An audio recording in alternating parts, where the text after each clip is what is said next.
La guerre des voisins au quotidien, le harcèlement d'un voisin victime d'un corbeau, quelqu'un qui fait régner la terreur dans un lotissement. Tout problème de voisinage, appelez-nous vite, il y a des solutions, nous pouvons régler ce genre de problème. 0826 107 109 et vous choisissez dans ces cas-là la rubrique voisin, 0826 107 109 ou bien l'adresse de Sans Aucun Doute ainsi que le net tf1.fr rubrique Sans Aucun Doute.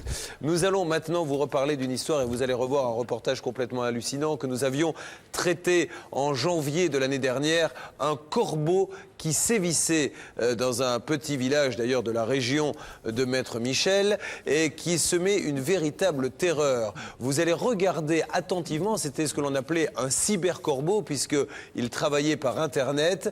Vous voyez comment avec un simple ordinateur on peut créer une panique totale dans un hameau, mais surtout depuis il y a du nouveau et là je vous avoue que les bras nous en sont tombés parce qu'on cherchait à savoir dans notre enquête qui était le corbeau. On avait quelques petits soupçons, mais on ne pensait pas que ça irait aussi loin. Le reportage est signé Anouk Julien avec le dénouement. Nous savons, enfin, nous, la police pense maintenant savoir de qui il s'agit. Regardez. Nous sommes dans l'est de la France, à Liverdun, dans un petit village, juste à côté de Nancy. Ici, les habitants avaient une vie tranquille et paisible, mais du jour au lendemain, le quotidien d'une douzaine de familles s'est littéralement transformé.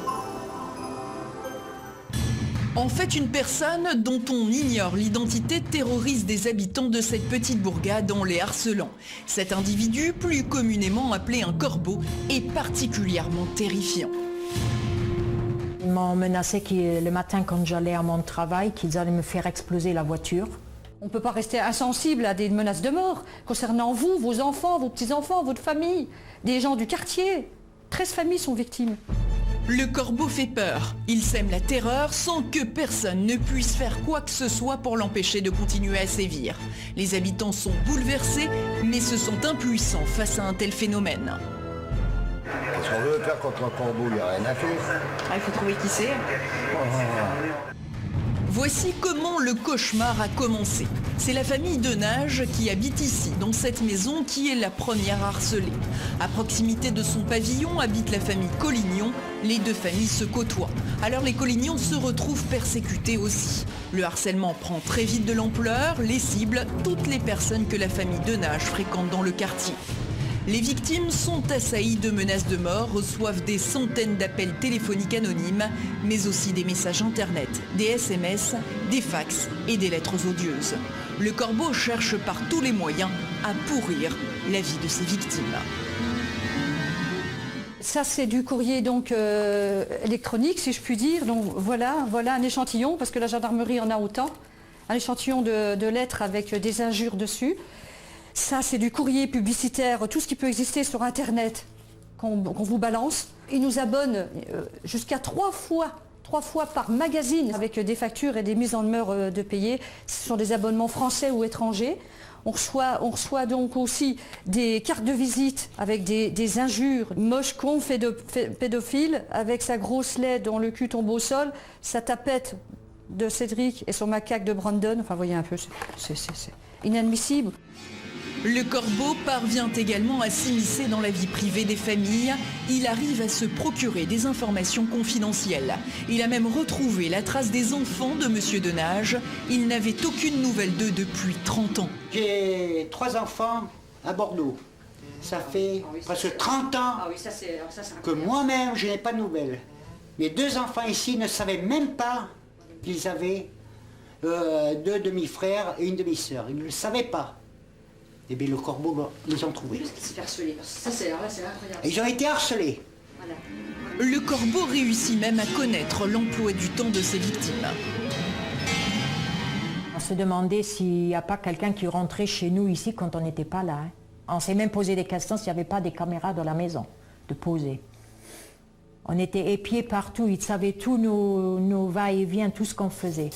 L'affaire fait peur, la presse parle de celui qu'on appelle ici le cybercorbeau. Les familles portent plainte, on veut découvrir qui est derrière ce harcèlement infernal. Qui peut être cet intrus aux méthodes machiavéliques? 2 détectives privés font le déplacement dans ce village de Meurthe-et-Moselle. Ils interrogent des habitants, au cours de leur enquête, ils questionnent les victimes pour savoir si elles ont des soupçons. Vous soupçonnez des gens bien en particulier? Vous avez des doutes, des soupçons? Au départ, je soupçonnais tout le monde. Oui. Je soupçonnais même mes enfants, je soupçonnais les amis, donc les copains des enfants. Du côté de la gendarmerie, les soupçons sont allés sur le fils de Madame Denage et sur celui de Madame Collignon. Car Monsieur et Madame Denage ont 2 garçons. L'un d'eux a 16 ans, le même âge que le fils de Madame Collignon. Ils sont voisins et se fréquentent régulièrement. Ils se connectent souvent sur Internet et conversent ensemble via des messageries. C'est comme ça que le harcèlement a commencé. Le corbeau s'est introduit dans leur conversation. Du coup, les doutes sont allés sur les 2 gamins. Ils sont tous les 2 arrêtés et interrogés. Mais un enfant pourrait-il avoir les connaissances nécessaires pour sévir de cette manière? Nous avons demandé l'avis à un expert en nouvelles technologies. À travers les éléments fournis, oui, il n'est pas nécessaire d'avoir de grandes compétences en électronique ou en informatique, d'avoir de grandes ressources financières. Effectivement, ça pourrait être le fait d'un adolescent. Mais les 2 enfants sont relâchés. Au fur et à mesure que le temps passe, la situation devient de plus en plus inquiétante, car les victimes sont persuadées qu'elles sont suivies et surveillées. Comme cette fois où Madame Collignon s'est rendue chez un commerçant du village pour le prévenir de la situation. Je vais donc, en toute gentillesse, voir ces gens-là, leur expliquer la situation et leur dire si des fois vous êtes harcelés, vous n'êtes pas seuls, nous sommes une douzaine de personnes. Non, je suis pas harcelée, qui me dit heureusement parce que j'ai un commerce, nous avons un commerce. Je n'avais pas à quitter la porte, ça sonnait chez elle. Le harcèlement commençait chez elle. Les victimes ne seraient pas seulement physiquement surveillées, elles seraient aussi sur écoute téléphonique. Poser une écoute téléphonique n'est pas techniquement difficile ou très coûteuse. Les moyens sont largement disponibles, notamment maintenant via l'Internet. D'un point de vue financier, c'est un cauchemar pour les victimes car les factures qui leur sont adressées arrivent par dizaines. On reçoit des factures de téléphone, j'en suis à 3 plaintes de factures de téléphone, on pirate nos lignes et nous sommes obligés de payer des factures de téléphone dans une dizaine de départements, des appels que nous ne faisons pas. Les enquêteurs qui continuent à interroger les habitants de ce petit village pour tenter de découvrir qui est le corbeau apprennent que certains ont une idée bien précise. J'ai des soupçons, mais je ne peux pas accuser tant que ce n'est pas officiel, je ne peux pas accuser. Voilà. Et donc vous avez une idée J'ai une idée fixe, oui. Ouais. J'ai une idée. C'est une personne qui vient souvent chez nous. C'est quelqu'un qui nous connaît. Hein, qui nous connaît très bien. Parce que tous nos déplacements, tout ce qu'on fait ici, ils savent tout. L'étau se resserre. L'expert lui aussi a des soupçons sur une personne vivant près des victimes. Je pense qu'il faut plutôt s'appuyer sur les éléments évoqués de harcèlement plus à caractère personnel, de vengeance ou bien de demande de remboursement pour soupçonner que la personne est dans l'entourage immédiat et qu'il ne s'agit pas de quelqu'un qui aurait choisi une victime au hasard. Le dénouement est sur le point d'éclater dans ce petit village de l'Est de la France. Pour nos enquêteurs, le corbeau est un proche de la famille. Cela ne fait pratiquement aucun doute. Alors ce qui nous fait penser que pour avoir autant d'informations en si peu de temps et si rapidement, effectivement c'est quelqu'un de très très proche de la famille. Un membre A d'une famille ne va jamais soupçonner le membre B de sa propre famille. Et si jamais la vérité était si dure à entendre, de toute façon on n'a pas envie de l'entendre cette vérité. Du côté de la gendarmerie de Liverdun, l'enquête judiciaire suit son cours. Les victimes sont quant à elles toujours terrorisées. Le corbeau, lui, n'aurait pas fini de sévir. Il n'en serait pas à son dernier envol. On nous a mis sur un fax que ils allaient nous faire jusqu'en 2030, qu'ils peuvent nous harceler s'ils veulent. C'est déjà programmé. C'est déjà programmé jusqu'en 2030. Donc on ne peut pas avoir l'esprit tranquille quand on apprend ça. On ne sait pas si c'est vrai, si c'est faux. Pour l'instant, il est dans le vrai. 6 mois après notre reportage et après 1 an d'enquête menée par la gendarmerie, coup de théâtre, mercredi 16 juin dernier, Marie-France Collignon et son fils sont arrêtés. Cette femme qui avait créé un collectif de victimes déposé 8 plaintes qui étaient passées au journal télévisé, dans la presse et dans notre émission est mise en examen et écrouée. Au cours de l'enquête, le fils de Marie-France Collignon aurait confié qu'un jeu entre adolescents serait à l'origine de cette affaire. Il en aurait parlé à sa mère qui aurait eu l'idée d'harceler ses voisins. Dans quel but Marie-France aurait-elle agi? Pour le moment, nous ignorons les causes. Marie-France Collignon est mise en examen pour violence avec préméditation, dénonciation de délits imaginés et provocation d'un mineur à commettre des délits. Son fils, lui, a été placé sous contrôle judiciaire. Il devrait être poursuivi pour accès frauduleux au système informatique. Le jeune garçon de 17 ans aurait reconnu les faits, mais sa mère les nierait. Une instruction est ouverte. Aujourd'hui, Marie-France Collignon et son fils sont présumés innocents. La justice tranchera dans cette sombre histoire. L'enquête est signée Anouk Julien. Alors, il faut bien sûr être très précis dans ce que l'on dit et mettre tout ceci au conditionnel. Cette personne est pour l'instant présumée innocente. Nous nous basons sur l'enquête du journal L'Est républicain et sur ce que semblent dire les gendarmes. Donc cette personne qui était passée comme victime dans notre reportage aurait, je dis bien aurait, demandé à son fils visiblement d'être ce cybercorbeau. Donc elle a été placée en garde à vue, Maître Michel, et aujourd'hui elle est en détention provisoire. Elle est en détention provisoire, ce qui n'implique pas qu'elle soit coupable, bien sûr. Il y a une instruction qui est ouverte.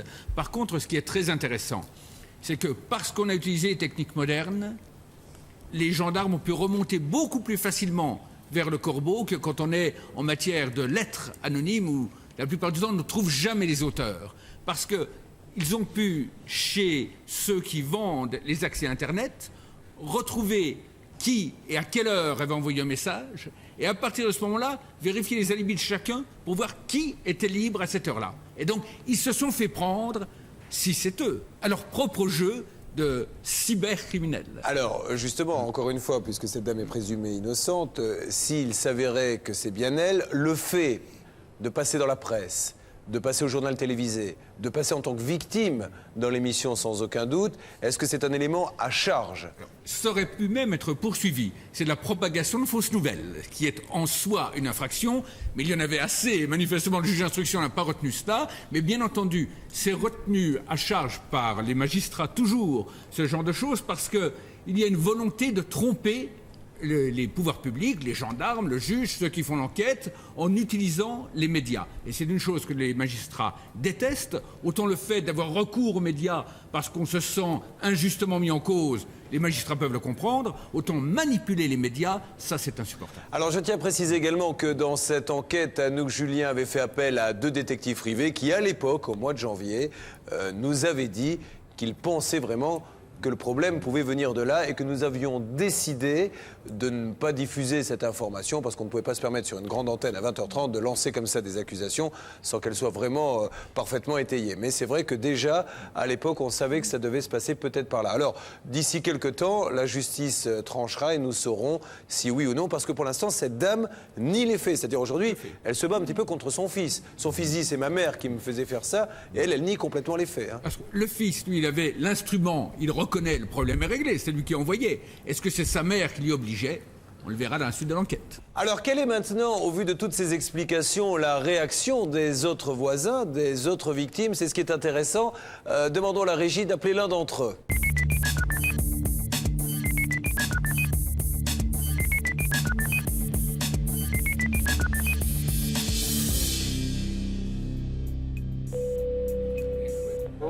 Oui, Victor? Oui. Je suis Julien Courbet de l'émission Sans aucun doute.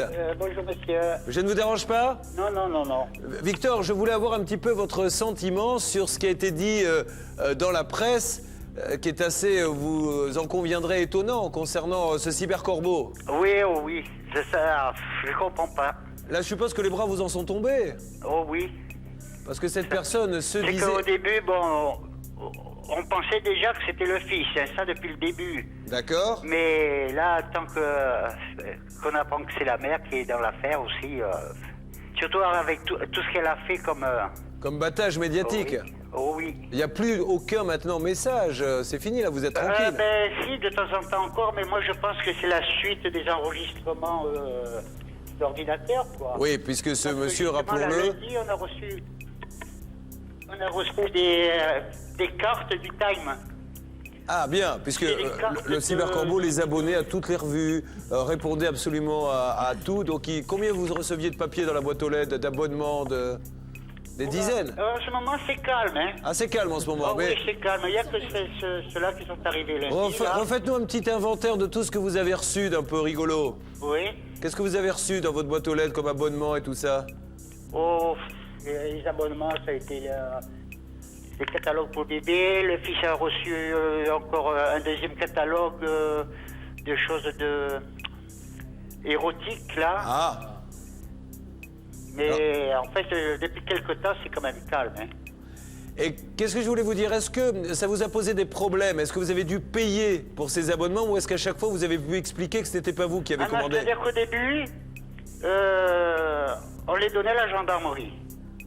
Et puis après, j'ai dit à ma femme, écoute, chaque fois qu'on reçoit ça, on marque sur l'enveloppe, on ouvre par nom, on marque sur l'enveloppe retour expéditeur. Parfait. Alors le Times, ça a duré quand même 2-3 mois. Ils nous les envoyaient quand même, ils nous les envoyaient, puis tout d'un coup, ils ont compris et ils ont arrêté. Bon. Eh bien, on va pas vous embêter plus longtemps, Victor. Vous devez être un petit peu soulagé, bien qu'on ne sait pas encore complètement si c'est elle ou pas, puisque cette personne est toujours présumée innocente, mais je suppose que déjà, c'est un petit soulagement. Ah oui, ça c'est sûr.